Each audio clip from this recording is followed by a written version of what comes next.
인생엔 정답도 없고 내 삶의 목표가 뭔지도 모르는데 우연히 들른 이 회사가 내 인생의 답일까요? 이 회사가 내 인생의 답일까봐 다른 기회들을 놓쳐야 하는 걸까요? 안녕하세요, 나북입니다. 요즘 젊은 친구들 진로 관련 고민들이 많은 것 같아요. 오늘은 최근 상담해본 친구의 얘기를 해볼까 해요. 내 진로나 내 인생에 대해서 진지하게 고민해본 적이 있는 분들이라면 분명히 얻어가는 게 있을 거예요. 좋은 대학 나와서 일찍 자리 잡고 좋은 직장 취업해서 경력 쌓아가는 친구랑 1, 2년 텀으로 직장도 계속 옮기고 하는 일도 계속 바뀌고 여전히 내가 맞는 길을 가고 있는지 확신이 없는 친구, 두 경우면 어떤 경우를 다들 선호하시나요? 당연히 대부분 첫 번째 경우가 성공한 인생을 살고 있다고 생각할 거예요. 물론 저한테 고민 상담을 한 친구도 두 번째 케이스였고요. 이 친구는 자신의 인생이 실패 연속이라고 하더라고요. 하는 일마다 잘 안 되고 매번 이 일이 내 길이 맞는지 확신도 들지 않고 이젠 어떤 일을 해야 할지도 모르겠고 친구들은 돈 잘 벌고 잘 나가고 나만 뒤처지는 것 같고 자신감하고 자존감도 많이 낮아져 있더라고요. 마치 취업 준비할 때 저랑도 많이 겹쳐 보였어요. 근데 여러분 생각만큼 좋은 직장 잘 다니는 친구들이 아무 걱정 없이 성공적인 인생을 살고 있는 건 아니에요. 오히려 내가 평생 해온 게 이 길이고 지금의 업적을 이룬 데 들어간 시간하고 비용이 아까워서 다른 길은 엄두도 내지 못하는 경우가 많아요. 이걸 매몰 비용의 오류라고 하죠. 기회비용이 더 큰데도 불구하고 매몰 비용에서 벗어나지 못하는 경우예요. 저 또한 다니던 직장을 그만둘 때 초중고 대학 16년 공부한 시간과 등록금이 너무 아까웠어요.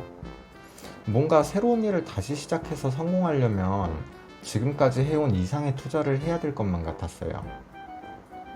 저도 대학교 졸업반 취업 준비 기간 동안 진짜 열심히 했고 좌절도 많이 겪었었고요. 자존감도 정말 많이 낮아져 있었어요. 아마 제 인생에서 가장 비참하다고 느꼈던 때가 그때인 것 같아요. 그럼에도 저는 결국 퇴사를 결심했고 퇴사한 지 한 4, 5년 정도 된 것 같아요. 물론 여태 후회한 적은 한 번도 없고요. 당시 했던 생각이 이 회사 과장, 차장, 부장님들이 내가 직장에서 잘 풀렸을 때 내 10년, 20년 후의 미래일 텐데 이게 과연 내가 꿈꾸는 미래인가? 나는 과연 그 미래를 받아들일 수 있을까? 제가 좋아하는 노래 중에 송민호 씨의 겁이라는 노래가 있어요. 많은 분들이 아실 텐데 거기에 이런 가사가 나와요. 한 곳만 죽어라 팠는데 그게 내 무덤이 될 수도 있다는 게 무서웠어. 아버지 여기까지는 다들 한 번쯤 해보셨을 생각일 텐데 그렇다고 내 진로를 확 틀어버리는 게 정말 쉽지 않아요. 특히나 가정이 있고 가장으로서 책임감에 묶여 있다면 거의 불가능에 가까워요. 내 가족을 걸고 도박을 할 수는 없는 거잖아요. 근데 생각을 한번 해보세요. 인생엔 정답도 없고 내 삶의 목표가 뭔지도 모르는데 우연히 들른 이 회사가 내 인생의 답일까요? 이 회사가 내 인생의 답일까봐 다른 기회들을 놓쳐야 하는 걸까요? 저는 이런 측면에서 아까 진로를 고민하던 후자의 친구가 훨씬 자신 인생을 능동적이고 적극적으로 개척해 나갈 수 있다고 믿고 또 그럴 기회도 많을 거라고 생각해요. 그렇게 되기 위한 몇 가지 조언을 해주려고 합니다. 직장에 잘 다니고 있으면서도 답답하거나 불안한 분들한테도 분명 큰 도움이 될 만한 내용일 거예요. 첫째, 인생 목표 정도는 미리 설정해 두세요. 어떤 삶을 내 미래의 모습으로 그리냐에 따라서 앞으로의 내 삶의 방향이 전혀 다른 방향으로 바뀔 거예요. 내가 대전에서 출발을 해요. 나는 서울로 가겠다 라는 목표 정도는 있어야 최소한 땅끝마을로 거꾸로 가진 않을 거 아니에요? 가는 과정에서도 꾸준히 맞게 가고 있는지 수시로 체크도 할 수 있을 거고요. 심지어 목표 설정만 잘 되어 있다면 거꾸로 가도 괜찮아요. 오히려 제주도 들러서 비행기 타는 게 더 효과적일 수도 있으니까요. 예를 들어 요즘은 초등학생한테 장래희망을 물어봐도 경제적 자유라고 대답한다고 해요. 전 국민 수준이 상향평준화된다고 갈수록 느껴요. 나는 출퇴근이 없는 부자가 될 거야 라는 목표가 정해지면 이를 이루기 위해 다양한 계획을 세우겠죠? 패시브 인컴, 즉 현금 흐름으로 부자가 될 거야 라고 생각하면 월세 받는 부동산을 늘려간다든지 배당이 좋은 주식들을 사모은다든지 좋은 글을 쓰거나 음악적 재능을 바탕으로 저작권료를 받는다든지 또 나는 사업으로 출퇴근을 안 할 거야 라고 생각하면 무인 창업을 도전하고 늘려간다든지 아니면 내 사업을 키워서 오토로 돌릴 수 있게 인사 시스템을 만든다든지 아니 부동산이나 주식을 하려면 돈을 벌어야 하고 결국 직장을 다녀야 하는 거 아니냐 라고 하실 수도 있는데 이런 목표를 이루기 위해서 알바를 하든 직장을 다니든 돈을 버는 행위는 내 직장이 내 커리어의 전부인 삶과는 전혀 다르다고 할 수 있어요. 오히려 남의 직장을 이용해서 내 삶을 개척하는 수단으로 이용하는 거죠.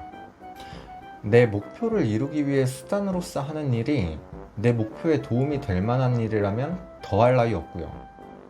제 친구 중에 한 명은 감정평가 회사에서 일하는데 감정평가 회사 경력이 5년이면 감정평가사 1차 시험이 면제라고 하더라고요. 여튼 내 큰 목표를 갖고 그걸 이루기 위해 수단으로 직장을 다니는 사람들은 그 과정에서 부동산이든 주식이든 창업이든 자동으로 관심을 갖고 공부도 꾸준히 할 거예요. 사람들은 결국 목표에 도달하지만 그렇다고 꼭 반듯한 길 위로 가는 것은 아니다. 앙드레 코스톨라니 선생님께서 말씀하신 건데 목표가 멀면 멀수록 최단거리, 직진으로 가는 게 최단 시간에 도달하는 방법은 아니란 거죠. 아까 비행기 말했던 것처럼요. 두 번째, 다양한 일을 하되 그만두더라도 적극적으로 배우라. 10가지 일을 하건 100가지 일을 하건 배우는 게 없다면 결국 그건 그만뒀을 때 시간 낭비가 맞습니다. 주식을 사기 위해 투자금을 만들려고 다닌 직장이더라도 내 시간과 노동의 가치를 단지 주식을 위한 시드머니와 교환한 것과 같아요. 하지만 내가 경험한 일들에서 배우는 게 있다면 얘기는 달라져요. 1+1으로 시드머니도 모으면서 내 미래를 바꿀 황금 열쇠 하나를 얻은 것과 같아요. 이건 세 번째랑 같이 말씀드릴게요. 3가지 사업을 했고 모두 성공한 사람과 10가지 사업을 했고 모두 실패한 사람이 있어요. 무엇이 더 나아 보이세요? 당연히 모두들 3가지 사업에 성공한 사람이라고 말할 거예요. 하지만 저는 생각이 좀 달라요. 10가지 일에 모두 실패한 사람은 어떻게 해야 실패를 피해갈 수 있는지를 배워가는 사람이고 갈수록 실패할 확률이 적어져요. 10번의 실패 경험들이 버무려져 가지고 11번째 일을 성공시킬 밑거름들이 돼요. 갈수록 잃지 않는 투자를 할 수 있다는 거고 결국에는 성공할 수밖에 없는 유형이라고 봐요. 단순히 확률적으로만 봐도 기회와 위기가 5대5 비율로 온다면 미리 위기 다 겪으면서 단단해져 있는 사람은 앞으로 연달아 상한가 치면서 인생 역전만이 남아있겠죠. 반면에 3가지 일에 모두 성공한 사람은 사업이 아주 쉽다고 느낄 거예요. 적은 돈이 큰 돈을 만든다는 걸 알았고 공격적으로 더 큰 투자를 하게 되겠죠. 근데 실패에 대처하는 법은 배우질 못했고 위기가 몇 개 겹쳐오면 재기불능급으로 휘청거리거나 다시 일어서지 못할 가능성이 높아요. 극단적인 비교라 궤변이라고 생각하실 수도 있는데 어쩔 수 없어요. 이건 인간의 본성하고 직결돼 있어요. 인간은 실패나 위기, 손실 이런 부정적인 현상에 더 민감하게 반응하기 때문에 위기가 오면 어떻게든 극복하려고 별의별 방법을 다 찾아보고 고민하고 노력해요. 아는 것도 다시 확인하고 모르는 것까지 섭렵해요. 간절함과 절실함이 엄청난 무기거든요. 이 과정에서 스스로 정말 많이 성장을 해요. 반면에 쉽게 연달아 성공하면 사람들은 뭐라고 생각할까요? 역시 나는 될 놈이다. 왠지 될 것 같더라니. 추가적으로 더 공부할 것 같나요? 어지간한 독종 아니고는 힘들어요. 내가 이룬 성과에 만족하면 만족할수록 더 그래요. 작년부터 부동산이나 주식, 아무거나 사도 오르던 때에 돈 번 사람이 고수일까요? 2012년 서브프라임 경제위기 극복해낸 투자자들이 고수일까요? 인생은 완성되기 전까지는 과정일 뿐이에요. 그 과정에서 실패가 얼마나 중요한지를 말하는 거고, 그 중요한 실패를 단순히 시간 낭비로 만드느냐, 소중한 내 경험으로 만드느냐는 여러분한테 달려 있어요. 그러니 목표가 확실하다면 알바를 하든 직장을 다니든 내 장기적인 커리어에 도움이 될 만한 분야를 다양하게 경험하고 뭐라도 배우려고 애쓰세요. 그냥 편의점에서 알바하는 사람하고 편의점을 창업할 생각으로 편의점에서 알바하는 사람은 천지 차이예요. 목표가 없었더라도 매니저나 사장처럼 주인의식으로 일했던 알바생은 나중에 편의점 창업이라도 할 수 있는 거예요. 세 번째는 경험들을 접목하라예요. 여러분, 세상이 많이 변했어요. 기득권층, 특권층이라고 생각했던 전문직 종사자들의 지위도 많이 낮아졌어요. 이과 커리어의 끝판왕은 의사고 문과 커리어의 끝판왕은 변호사, 이 정도로 생각들을 하시잖아요. 근데 의사도 금수저가 아닌 이상 월급쟁이고요. 변호사도 영업 뛰어야 먹고 사는 세상이에요. 치과 의사도 교정 전문의가 따로 있고 변호사도 이혼 전문 변호사가 따로 있는 세상이죠. 특정 분야에 더욱 전문성을 높여서 경쟁력을 강화하는 방식인데 이마저도 무한 경쟁의 늪이에요. 하지만 나만의 경험과 재능들을 접목하여 살리면 경쟁 없는 시장에서 독식할 수 있는 전문가가 될 수 있어요. 이 타이탄의 도구들이라는 책에 나오는 내용인데 스콧 애덤스라는 분이 천재를 이기는 방법이라고 소개한 내용이에요. 여러 챕터 중에 딱 5페이지짜리 내용이에요. 근데 저는 이 5페이지가 이 책의 존재 이유라고 생각해요. 1등이 될 수 없다면 1등을 이겨야 한다.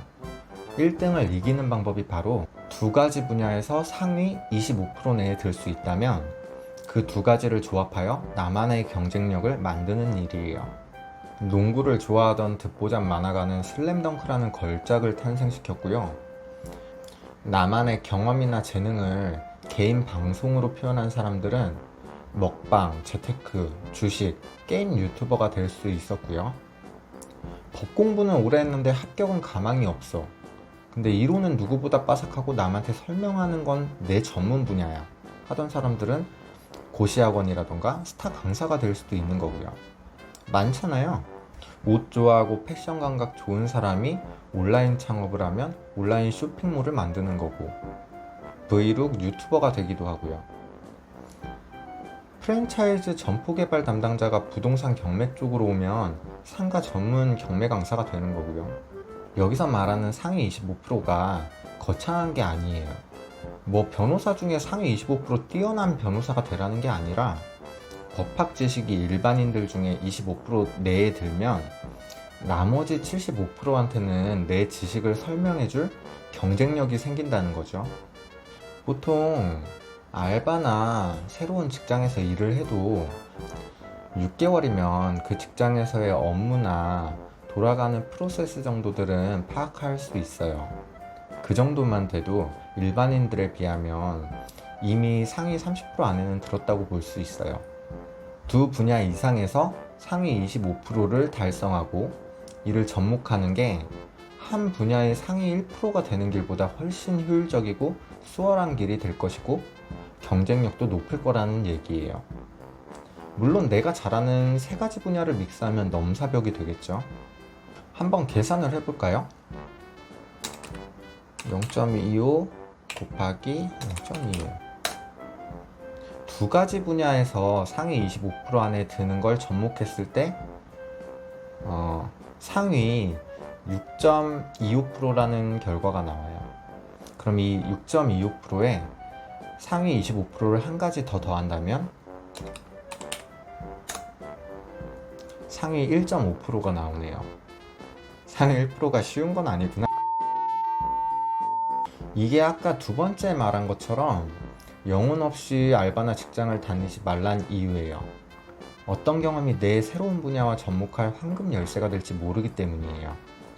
역마살 때문에 한 직장에 못 머무르는 경우도 있고 적성을 못 찾아서 여기저기 떠도는 경우도 있을 거예요.